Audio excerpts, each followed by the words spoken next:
In 1959, a factory doctor in Shanghai injected himself with rooster blood, and that moment named an entire generation of Chinese parenting. On the morning of May 26, 1959, in front of a crowd of workers at a Shanghai cotton mill, a doctor named Yu Changshi drew 1 milliliter of blood from a rooster and pushed it into his own arm. He reported that within 3 hours, he felt so ravenous he ate roughly 400 grams of rice at lunch. That afternoon, 40-odd workers lined up for the same needle. Yu had convinced himself, borrowing loosely from a Soviet fashion for injecting animal tissue, that fresh chicken blood cured almost anything. It cured nothing. A rooster's blood pushed into human muscle is foreign protein. The body answers with fever, hives, a flushed and wired feeling that the hopeful read as vigor. The craze spread across the country and peaked during the Cultural Revolution, with people carrying live chickens into clinics to be dosed. A Shanghai Health Bureau study eventually found that 36% of patients suffered adverse reactions,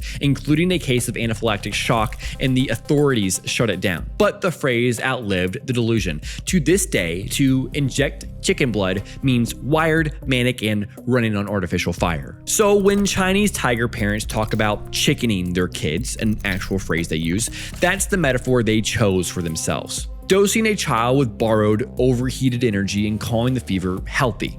Academic drilling is meat chicken.